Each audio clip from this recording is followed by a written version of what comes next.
Vor einigen Wochen haben wir ein Video über brennende E-Autos gemacht und was eigentlich wirklich dahinter steckt. Unter anderem mit dabei war der Feuerwehrmann Dr. Rolf Erbe, der einige spannende Einblicke in die Arbeit der Feuerwehr gegeben hat. Und wir hatten euch in dem Video gefragt, ob ihr mehr von ihm sehen wollt, weil er uns in seinem Interview wirklich extrem viele spannende Einblicke gegeben hat und noch mehr Dinge erzählt hat, die wir gar nicht reinschneiden konnten. Und eure Antwort war ein sehr eindeutiges und überwältigendes Ja. Wir haben selten oder ich glaube sogar noch nie so viele Kommentare bekommen, dass wir auf jeden Fall ein Video machen sollen. Und genau deswegen haben wir es jetzt auch gemacht. Das Video ist aber ein bisschen besonders, denn quasi zum ersten Mal hier auf dem Kanal werde ich eigentlich gar nicht zu sehen sein. Wir haben uns entschieden, Rolf die Bühne zu geben und ihn auf verschiedene Artikel, Videos und Kommentare aus dem Internet über brennende E-Autos reagieren zu lassen. Das hier ist also so ein kleines Experiment, ob euch auch solche Videos gefallen. Deswegen würden wir uns sehr freuen, wenn ihr nach dem Video mal in die Kommentare schreiben könntet, wie ihr das so fandet. Ach ja, und wenn ihr dann doch mich vermisst und noch mehr von mir sehen wollt, dann wollte ich euch noch auf ein besonderes Projekt aufmerksam machen, in das ich gerade mein gesamtes Herzblut und sehr viel meiner Zeit stecke. Ich mache eine Show, in der ich knapp 2 Stunden lang über das wichtigste Thema spreche, das ich mir vorstellen kann.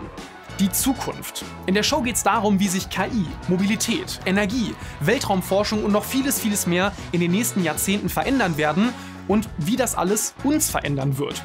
Es ist quasi wie ein Dr. Watson Video, nur live, viel länger und mit noch mehr Unterhaltung, und es wird mich mega happy machen, wenn wir uns vor Ort in einer dieser 8 Städte hier sehen würden. Im März findet die Tour statt, es ist also schon gar nicht mehr so lange hin, also schaut mal in den Kalender und besorgt euch Tickets für Dr. Watson live aus der Zukunft unter drwatson.shop. Mein Name ist Rolf Erbe, ich bin bei der Berliner Feuerwehr und dort an unserer sogenannten Akademie, das ist eine Feuerwehrschule, dort bin ich zuständig für die Aus- und Fortbildung unserer Einsatzleiter. Und ja, dazu gehört natürlich auch ein solches Spezialthema, was wir heute hier gemeinsam besprechen. Außerdem fahre ich dann noch im Einsatzführungsdienst und habe von daher auch einiges an Einsatzerfahrung, was ich hier wiedergeben kann. Bei dem ersten und einzigen Brand eines Elektrofahrzeugs, wo auch die Batterie gebrannt hat in Berlin, war ich auch mit dabei. Brandgefahr. Wie Elektroautos in der Tiefgarage zur Todesfalle für die Bewohner werden können. Wir sehen hier ein brennendes Gebäude, was hier genutzt wird, natürlich um auch Stimmung gegen neue Technologien zu machen und auch wirklich Stimmung. Weil, wenn man das Bild mal analysiert, das Grenfell Tower in England, da hat es einen bösen Brand eines Hochhauses gegeben, aus ganz anderen Ursachen. Das hat überhaupt gar nichts mit Elektromobilität zu tun. Und aufgrund der baulichen Vorschriften, die wir hier auch in Deutschland haben, ist es vollkommen ausgeschlossen, dass in Deutschland so etwas passieren kann. Ein geparktes Elektroauto in einer Tiefgarage kann zur Todesfalle für die Bewohner des Gebäudes werden. Denn ein E-Auto kann in Bruchteilen einer Sekunde lichterloh in Flammen stehen. Jedes Fahrzeug kann, wenn es entsprechend durch eine Brandstiftung oder durch einen technischen Defekt brennt, sehr viel Energie freisetzen und unheimlich viel Rauch erzeugen. Und für uns und auch für dann Bewohner ist in der Regel nicht das Feuer das Problem. Es ist wie bei Kellerbränden auch, jetzt unabhängig von Fahrzeugbränden. Der Rauch ist das Problem. Wir sehen an diesen Zitaten, wie hier Stimmung gemacht wird. Einfach Stimmung, weil faktisch fast alles falsch ist an diesem Beitrag. Das kann man alles wirklich total auseinandernehmen. Ein Elektrofahrzeug, so wie es für die Straße zugelassen ist, ist bestimmungsgemäß unterwegs und man braucht da keine Sondererlaubnis und das ist auch kein Gefahrgut. Wenn ich eine havarierte Batterie habe, nach einem Unfall die Batterie ausbaue und die transportiere, das ist ein Gefahrgut, aber das wird jedem einleuchten. Das ist genauso, wenn ich eine Ladung habe eines LKWs und die havariert und da läuft irgendwas aus, dann muss ich natürlich auch die entsprechenden Vorschriften einhalten und auch fachgerecht den Abtransport organisieren. Also dieser Artikel ist von Anfang bis Ende nichts weiter als Panik und Stimmungmache und überhaupt nicht fachlich fundiert. Ich könnte nicht beruhigt in einem E-Auto sitzen. Dieses Video nehme ich seit 10, 15, vielleicht sogar längeren Jahren für die Aus- und Fortbildung bei uns. Aber so lange haben wir noch nicht solche Elektroautos. Was ist das? Da gibt es ein Video, wie das Ganze auch entstanden ist. Ein komplettes Video. Da sieht man, wie ein Transporter beladen mit Gasflaschen auf ein Stauende auffährt. Das sind Propangasflaschen. Hat überhaupt nichts mit Elektromobilität zu tun. Die Wunschfahrzeuge der Grünen. Elektrobus mit Batteriebrand. Das ist ganz eindeutig ein Bus mit Erdgasantrieb. Das sind die Sicherheitseinrichtungen, der Druckgasbehälter. Wenn der Bus brennt, wenn sich das Gas in dem Behälter erwärmt, dann steigt der Druck an. Und dafür gibt es Sicherheitsventile, die dann öffnen. Wenn natürlich der Bus brennt und ein Sicherheitsventil öffnet und Gas ausströmt, wird sich das entzünden. Das sieht aus wie so ein Flammenwerfer. Ist auch relativ heftig, das geht nach oben und zur Seite und das ist definitiv ein Erdgasbus und hat nichts mit Elektromobilität zu tun. Ich sehe jetzt hier ein Fahrzeug, was brennt und es ist erstmal ein ganz normaler Fahrzeugbrand. Mehr erkennt man da nicht. Und das gibt dann die sogenannten Venting-Öffnungen. Innerhalb einer Batterie entsteht dann ein Druck durch diese Reaktion und Gase werden freigesetzt. Da gibt es so typische Nebel, so weiße Nebel, so in Bodennähe, die sich dann ausbreiten. Es gibt dann auch Gase, die nach oben weggehen, die so ein bisschen schwarz, so rußig aussehen. Das ist dann so Graphit, weil Graphit ist auch ein Bestandteil mit in dieser Batterie. Und die müssen sich nicht unbedingt entzünden. Das kann sein, dass das nur so ausgast und dass man manchmal auch gar nicht so viel sieht und man riecht dann etwas und es riecht so aromatisch, es riecht süßlich, es riecht eigentlich gut. Aber Vorsicht an alle, diese Gase sind ätzend, giftig und explosiv, die aus so einer Batterie kommen. Und wenn ein Fahrzeug wie hier brennt, dann ist es nicht automatisch so, dass auch die Batterie brennt. Denn die ist ja unter dem Fahrzeug richtig sicher, auch abgeschottet untergebracht. Und vermutlich wird die Batterie, wenn es ein Elektrofahrzeug ist, wie es so aussieht, dann auch nichts abbekommen haben. Und wenn ich jetzt hier als Feuerwehr die komplette Schutzkleidung anhabe, Atemschutz und noch mein Strahlrohr mit Wasser, dann sind wir da gut geschützt und dann ist so ein Fahrzeugbrand in wenigen Minuten gelöscht. Wir sehen ja, gerade war auch so eine kleine, auch wieder Explosion, wie der Laie sagen würde. Und wenn wir hier Ton hätten, hätten wir es vielleicht auch gehört. Das sah so aus, als wenn ein Airbag aufgeht. Früher haben wir immer gesagt, so ein Auto explodiert 5-mal. Warum 5-mal? Ja, 5 Reifen, ne? 4 Reifen und ein Reservereifen. Das hört sich wirklich an wie Explosionen. Mittlerweile sind wir schon bei 15 Mal. Warum? Weil wir so rund 10 Airbags auch noch in Autos haben. Und das knallt auch so. Und das wird immer kommentiert, Autos explodieren. Unlöschbar. 19-Jährige verbrennt in E-Auto. Warum unsere Feuerwehr Unterstützung verdient. Wir haben 1 Million Feuerwehreinsatzkräfte in Deutschland und ein Großteil sind freiwillige Feuerwehren, was nicht bedeutet, dass die nicht qualifiziert sind, sondern ich muss alle erstmal erreichen. Die Automobilindustrie hat auch sehr lange mit weiteren Informationen auf sich warten lassen und auch Forschungsprojekte über geeignete Löschmethoden.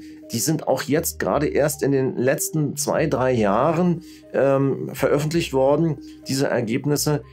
Und wir wissen heutzutage deutlich mehr. Das heißt, die Unsicherheit, die war bei einigen auch Einsatzkräften tatsächlich da. Und so ist es leider zu solchen Schlagzeilen auch gekommen. Ist aber auch absoluter Unsinn, wie man heute weiß, wie man damals übrigens auch wusste. Elektrofahrzeuge sind löschbar. Die waren auch immer schon löschbar. Wir brauchen kein spezielles Löschmittel dafür. Das ist auch alles erwiesen, auch in zig Versuchen und auch aus der Praxis. Das heißt, das ist leider auch wieder absoluter Fake. Todesfalle Elektroauto, nein, das stimmt nicht. Die Feuerwehr kann löschen, die Feuerwehr kann retten. Mit herkömmlichen Mitteln ist einem brennenden Hochleistungsakku nicht beizukommen. Sowohl die Hitze des Brandes als auch der Einsatz von Wasser könnten den Akku und damit das ganze Auto explodieren lassen. Dieser Kommentar hat uns damals sehr geärgert. Aber dieser Kommentar, auch dieser Bericht, der war tatsächlich ausschlaggebend für eine Welle an Aus- und Fortbildungen. Gemeinsam, auch über mehrere Bundesländer. Und Sie werden heute solche Zitate nicht mehr hören von den Feuerwehren. Das war einfach die anfängliche Unwissenheit. Wir brauchen keine besondere Ausrüstung. Wir können mit den herkömmlichen Mitteln, Methoden und auch Löschgeräten auch Elektrofahrzeuge löschen. Es ist eben alles vorhanden, das Training, die Ausrüstung und wir können immer helfen. Rettungskräfte haben Angst vor E-Autos. Bei diesem Einsatz, soweit ich die Berichterstattung kenne und auch von Kollegen aus Österreich diesen Einsatz schon geschildert bekommen habe, hier gab es keine Stromschläge und die Batterie hat auch nicht gebrannt. Das ist also eine reißerische Überschrift, die vielleicht so motivieren soll, da mal nachzulesen, haben nichts mit diesem Einsatz zu tun, diese Stichwörter. Wenn E-Autos Feuer fangen, dann richtig steht hier, das stimmt nicht. Wenn Verbrenner anfangen zu brennen, dann richtig. Bei Elektroautos ist eigentlich die Ausbreitung durch den fehlenden Kraftstoff eigentlich geringer. Wir haben bei Elektroautos genauso Brände wie bei herkömmlich angetriebenen Fahrzeugen. Das heißt, durch einen elektrischen Defekt irgendwo brennt es in der Kabellage, im Armaturenbrett vielleicht. Und das ist unabhängig vom Antrieb. Viel Kunststoff, Strom im Fahrzeug, ob nur 12 Volt oder auch die Hochvoltanlage, das gibt immer wieder ein Problem. Und eigentlich erst recht, wenn wir noch uns mal die benzinbetriebenen Fahrzeuge anschauen, da habe ich nämlich noch ganz andere Brandgefahren, wenn Kraftstoff auf heiße Oberflächen wie Auspuff, Motor oder sowas gerät und sich da entzündet, haben wir eine wesentlich höhere Brandgefahr. Und wenn wir jetzt hier weiter runter scrollen, lesen wir ja gerade Karlsruhe. Also sorry, liebe Bild, aber das passt da nicht. Das obere ist genau der Einsatz, über den wir gerade gesprochen haben. Den Unfall Karlsruhe kenne ich nicht. Das oben Landeck, das kenne ich schon. Welche Schäden treten bei Elektroautos häufiger auf als bei Dieseln oder Benzinern? Wir haben hier die ersten Veröffentlichungen von Sachversicherern. Auch die lese ich auch sehr aufmerksam. Und wir hoffen, dass wir auch demnächst noch mehr statistische Angaben bekommen. Es gibt zu wenig Auswertung bisher und zu wenig Fälle, dass man da was sagen kann. Man liest tatsächlich zu der Häufigkeit von Elektrobränden unterschiedliche Angaben, aber alles sagt eindeutig bisher, Elektrofahrzeuge brennen seltener als mit anderen Kraftstoffen oder Energien angetriebene Fahrzeuge. Es wird wahrscheinlich mehr werden. Wie viel mehr? Das wäre jetzt reine Spekulation. Das müssen wir einfach abwarten. Die ganze Batterie-Thematik bezieht sich übrigens nur auf diese Lithium-Ionen-Batterien. Das sind ja die doch ein wenig reaktionsfreudiger sind. Die Technik geht weiter, sehen wir jetzt schon. Wir werden also in 10 Jahren ganz andere Technik haben und auch nicht mehr so diese Probleme von brennenden Batterien haben. Bis da wir dann mitgekriegt haben, dass es ein Elektrofahrzeug ist, dann haben wir natürlich sofort zurückgezogen. Dann haben wir mit weiteren Löscharbeiten mit Schaum begonnen. Haben wir einfach das ein bisschen abdecken können. Genau, haben wir dann aber am Anfang dann bemerkt, dass das mit dem Schaum nicht funktioniert, durch das, dass der Schaum nicht leitet. Haben wir mir gesagt, wir sind selber im Gefahrenbereich drin, dann haben wir uns zurückgearbeitet aus dem Gefahrenbereich raus und haben uns dann durch Kühlen von der Ferne entschieden. Gerade wenn Flüssigkeiten auslaufen, zum Beispiel, dann braucht man ja den Schaum auch. Und ja, dass er hier allerdings sagte, sie haben gemerkt, es ist ein Elektrofahrzeug und das Schaum leitet, das stimmt, Schaum leitet. Aber was soll der Schaum jetzt leiten? Das kann ich gar nicht konstruieren. Ja, wir müssten dann von den beiden Batteriepolen getrennt jeweils einen Schaumteppich haben, der nach rechts und links fließt, der jetzt auch nicht mal über die Erde abfließt, sondern uns dann irgendwie von rechts und links einschließt. Und ich stehe dann mit dem rechten Fuß auch noch ohne meinen Sicherheitsstiefel, der isolierend ist, mit nassen Strümpfen auf dem Boden im Schaum und links genauso. Und dann könnte ich mir vorstellen, dass da irgendwo Strom fließt. Aber der fließt ja eher vorher schon über die Erde ab. Das System ist nicht geerdet. Ich brauche ja wirklich einen Kontakt mit beiden Polen. Das war da eben noch wahrscheinlich ein Missverständnis, wenn das Fahrzeug an der Ladung hängt. Und das könnte hier durchaus gewesen sein. Ich war bei dem Einsatz nicht bei. Dann hat er vollkommen recht. Wenn das Auto an der Ladung hängt, dann vorsichtig mit Schaum, weil dann habe ich ein geerdetes System und dann sollten wir einfach entsprechenden Abstand halten und das können wir mit Wasser sehr gut machen. Ein Radlader muss geholt werden und ein Bauschuttcontainer als Abklingbecken herhalten. Die Überreste des italienischen Kleinwagens könnten jederzeit wieder in Flammen aufgehen. Und das nicht nur in den nächsten Stunden, sondern auch Tagen. Die heutigen modernen Fahrzeuge, ob jetzt Elektrofahrzeuge oder mit anderen Kraftstoffen betriebene, die bestehen zu einem hohen Anteil aus Kunststoffen, sodass wir von Fahrzeugen, die komplett abgebrannt sind, immer so wenig wie hier nur noch sehen werden. Also von daher ist das erstmal schon nichts Ungewöhnliches. Wenn ausreichend Wasser reinkommt in die Batterie, ist die Reaktion vorbei, gibt dann auch keinen Brand mehr. Und Brände, die in der Batterie noch vorhanden sind von den Modulen, die sind dann auch gelöscht. Es gab auch hier wieder ein Beispiel aus Amerika nach einem Crashversuch. Ich glaube, waren 2 oder 3 Wochen später, also 2 Wochen später auf jeden Fall. Ein Fahrzeug, was dann in der Halle stand, noch für die Nachuntersuchung nach so einem Crash, hat sich die Batterie entzündet. Das weiß man, Tage bis auch Wochen danach kann es durch einen internen Prozess, einen Kurzschluss, durch eine chemische Reaktion in der Batterie tatsächlich noch zu einem Entzünden kommen. Das weiß man. Und daher gibt es auch vom Verband der Automobilindustrie eine Empfehlung für Werkstätten und auch für Bergeunternehmen, wie solche Fahrzeuge zu lagern sind, damit, wenn sowas passiert, nicht noch irgendwas anderes mit entzündet werden kann. Das ist eine Löscheinrichtung, wo ich Türen, auch Stahltüren, auch Mauern durchdringen kann mit Hochdruck. Schaffe eine kleine Öffnung, durch die dann Wasser eingebracht werden kann. Das macht sich ganz gut in Industrieräumen oder sagen wir mal in geschlossenen Räumen, wo keine Menschen drin sind. Da brauche ich keinen Löschtrupp hineinzuschicken, sondern kann von außen quasi löschen. Und sowas ist natürlich auch denkbar für eine Batterie. Problem ist, dass es da wenig Erfahrung gibt und auch die Automobilindustrie aktuell ja keine Empfehlung gibt. Für alle Löschgeräte nicht. Die Automobilindustrie sagt immer noch, nichts in diese Batterie hineinbringen. Und das widerspricht natürlich ein bisschen unserer Intention, Wasser hineinzubringen. Da erwarten wir für die Zukunft noch weitere Erkenntnisse und vielleicht auch mal von der Automobilindustrie eine Stellungnahme. Das wäre ganz wichtig.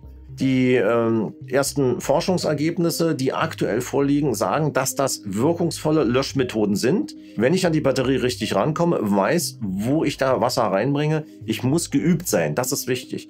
Die Einsatzkräfte müssen geübt sein, müssen wissen, was sie machen. Und dann gibt es nicht nur dieses, sondern auch weitere Geräte, die eingesetzt werden können. Bergung von Elektroautos ist lebensgefährlich für Retter. Wenn wir an so einem Fahrzeug arbeiten, wie es hier dargestellt wird, sicherlich zu Übungszwecken, dann müssen wir Personen retten. Und das können wir ohne jegliche Gefahren. Erstmal gibt es eine automatische Unfallerkennung. In der Regel, wenn die Airbags ausgelöst haben, ist das Hochvoltsystem auch deaktiviert. Wir müssen natürlich mit dem Unmöglichsten immer rechnen. Nehmen wir mal an, die Abschottung hat nicht funktioniert. Kann ja durchaus sein. Dann gibt es eine sogenannte Trennstelle für die Feuerwehr. Wir können aktiv auch die Hochvoltanlage deaktivieren. Das ist leider nicht einheitlich, nicht genormt bei allen Fahrzeugen gleich. Von daher gibt es unterschiedliche Möglichkeiten und Methoden, aber die gibt es. Also die Feuerwehr kann die Hochvoltanlage auch deaktivieren und das ist auch der nächste Schritt, der gemacht wird. Und jetzt wird man sich natürlich fragen, woher wissen denn die Feuerwehren, wie ich deaktiviere und wo die Hochvoltkabel sind? Und das ist schon seit Jahren gängige Praxis und Technik bei den Feuerwehren. Es gibt sogenannte Rettungsdatenblätter. Die können alle Feuerwehren abrufen, indem wir zum Beispiel über die Kennzeichenabfrage, also wir geben über unsere Leitstelle dieses Autokennzeichen ein und bekommen ganz eindeutig das Rettungsdatenblatt für dieses spezielle Fahrzeug. Dann können wir sehen, was ist es für ein Antrieb.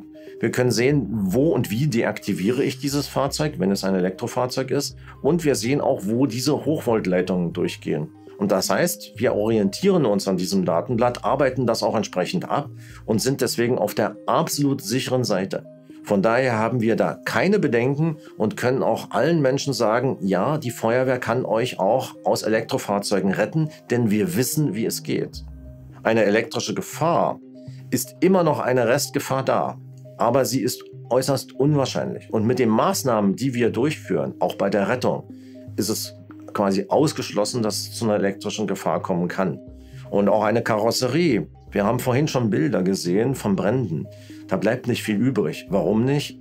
Sehr viel Kunststoff. Und Kunststoff leitet nicht. Also eine Karosserie unter Spannung stehen, das ist schon unheimlich schwierig bei modernen Fahrzeugen. Wenn man erkennt, dass ein Elektroauto brennt, sollte man der Feuerwehr die Antriebsart mitteilen. Ansonsten muss man sagen, jeden Laien bei Bränden, also ein Fahrzeug im Vollbrand, muss man sich fernhalten, weil man in absoluter Gefahr ist. Die Gase sind giftig, sind brennbar. Bei einem Entstehungsbrand hat man immer noch mehrere Minuten Zeit, Menschen auch zu retten oder sich selber in Sicherheit zu bringen. Aber nicht bei einem Vollbrand eines Fahrzeugs, da hat man leider keine Chance. If you just allow the vehicle to burn naturally without intervention, you'll likely only be on scene for an hour, hour and a half, a quick mop up at the end, the fire will be out and you'll be able to go on your way. Wenn ich auch bei Gebäuden oder Gebäudeteilen etwas gezielt abbrennen lasse, dann kommt das in der Öffentlichkeit nicht gut an. Es macht aber manchmal Sinn, bevor ich viel Bodenkontamination durch das Löschwasser verursache, ist es manchmal sinnvoller, etwas abbrennen zu lassen. Und das ist tatsächlich eine empfohlene Alternative, eine Batterie von einem Elektrofahrzeug, wenn es keine weiteren Gefahren um das Fahrzeug herum gibt, auch abbrennen zu lassen. 149 Elektrobusse in Paris werden vorübergehend aus dem Verkehr gezogen, nachdem am Freitag ein Bus in Flammen aufgegangen war. Das zweite Mal innerhalb eines Monats. Es kam niemand zu Schaden. Bei solchen Bussen wird es schon eine Herausforderung für die Feuerwehren. Ganz klar. Wir haben Batterien oben auf dem Dach. Wir kommen da nicht so einfach ran. Hier bei solchen Beispielen, die es schon gegeben hat, ist es ja vorher erkennbar, dass da was passiert. Es ist ja nicht so, dass sofort die Batterien explodieren. Nein, es gibt eine Rauchentwicklung, es gibt eine Flammenerscheinung und hier sind auch alle Personen, soweit ich diesen Einsatzbericht erkenne, alle Personen, das war in Paris, aus diesem Bus raus. Und wenn man das Video jetzt weiter sieht, wird man auch sehen, nach wenigen Minuten ist der Bus im Vollbrand. Das hat jetzt nichts mit Elektromobilität zu tun, das ist fast immer so. Busse haben noch weitaus mehr Kunststoffe verbaut und die brennen leider sehr gut, sodass wir in der Regel, wenn ein Bus richtig brennt, zu einem Vollbrand eines Busses dann kommen und der wird dann gelöscht. Wenn hier alles ausgebrannt ist, sind auch die Batterien ausgebrannt und danach kein Problem mehr für die Feuerwehren. Wie sieht die Zukunft aus? Die Zukunft wird so aussehen, dass es für die Feuerwehren Routine wird. Diese Beiträge in den sozialen Medien werden deutlich moderater. Die Feuerwehren sind ausgebildet, sind ausgerüstet. Wir haben dann auch weitere Erfahrungen. Also das Thema wird jetzt heiß diskutiert, im wahrsten Sinne des Wortes heiß diskutiert. Und das wird sich alles legen. Das ist so meine Prognose. Die Technik geht weiter, die Batterien werden unempfindlicher. Es gibt da ganz interessante Tendenzen, dass auch zukünftig weniger Schadstoffe freigesetzt werden durch eben andere Materialien und Elemente, die benutzt werden. Und von daher ja, werden wir uns also in den nächsten Jahren noch damit beschäftigen, natürlich auch weiterhin. Aber es wird sicher deutlich ruhiger werden um die Elektromobilität. Was der Feuerwehr helfen würde, wäre eine Vereinheitlichung aller Systeme. In Bezug auf Elektromobilität wäre das eine einheitliche Deaktivierung an 2 unabhängigen Stellen. Wir würden uns wünschen, wenn wir einen Zugang zu den Batterien hätten, Zugang in zweierlei Hinsicht. Es gibt ja ein sogenanntes Batteriemanagementsystem. Das heißt, eine Werkstatt und auch der Hersteller, manchmal sogar aus der Ferne, die wissen, wie es der Batterie geht. Die wissen, wie hoch ist der Ladezustand. Das ist nämlich auch sehr wichtig für uns. Ein niedriger Ladezustand, da entzündet sich die Batterie so gut wie gar nicht. Ein hoher Ladezustand oder gerade geladen ist dann schon kritischer. Also wenn man das auslesen könnte, wie geht es der Batterie, wie ist sie geladen, wie ist jetzt die Temperatur der Batterie, so eine Schnittstelle wäre wünschenswert. Und natürlich dann einen einheitlichen Zugang, wie wir Löschwasser in die Batterie bekommen. Das wären sehr schöne Dinge, aber ja, wir träumen aktuell davon. Wahrscheinlich, wenn das dann soweit wäre, ist die Technik soweit, dass wir das dann nachher wahrscheinlich gar nicht mehr brauchen, weil die Sicherheit deutlich höher gegeben ist als heute. Wo kann man sich informieren? Zu unserem Fachthema hier gibt es eine ganze Reihe an veröffentlichten Berichten, Forschungsberichten. Und da kann man eben nur raten, bitte die offiziellen Stellen nehmen, Feuerwehren und Fachverbände. Die Deutsche Gesetzliche Unfallversicherung, gerade aktuell was veröffentlicht. Das sind die Medien, denen man vertrauen sollte und da sollte man einfach mal nachlesen. Was wir noch allen mitgeben müssen, wir sehen zunehmend Wohnungsbrände, verursacht durch Lithium-Ionen-Batterien. Aber nicht durch die Fahrzeugbatterien, sondern meistens die Batterien der Zweiräder. Gerade jetzt im Winter heißt es ja auch im Warmen laden und unter Aufsicht laden. Aber nicht nur wir, auch andere sehen das zunehmend, dass diese Batterien durch Defekte, und die werden ja manchmal auch nicht so pfleglich behandelt, fallen mal runter und ähnliches.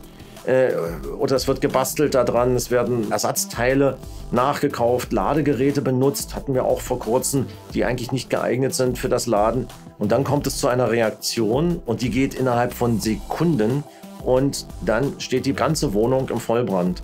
Und da haben wir ganz dramatische Situationen, nicht nur, dass die Wohnung verloren ist, sondern dass wir auch Menschen retten müssen. Und wo lade ich so eine Batterie? Naja, meistens, wenn ich reinkomme, gleich im Flurbereich. Und was ist das? Das ist mein Ausgang. Das ist mein Rettungsweg, wo ich die Wohnung verlassen könnte. Und wenn es da ausgerechnet brennt, das ist ein Problem. Und da wünschen wir uns mehr Sensibilität und da muss man mehr aufpassen. Und ja, nutzen Sie immer Original-Ersatzteile, Original-Ladegeräte und nicht so viel basteln. Okay, vielen Dank fürs Zuschauen. Danke an Dr. Rolf Erbe für dieses super ausgiebige Interview und diese sehr spannenden Einblicke. Und wie gesagt, schreibt uns jetzt gerne mal in die Kommentare, wie ihr das so fandet und ob ihr euch sowas gerne auch häufiger bei uns auf dem Kanal anschauen würdet. Ansonsten wie immer, vielen Dank fürs Zuschauen und bleibt neugierig. Euer Cedric.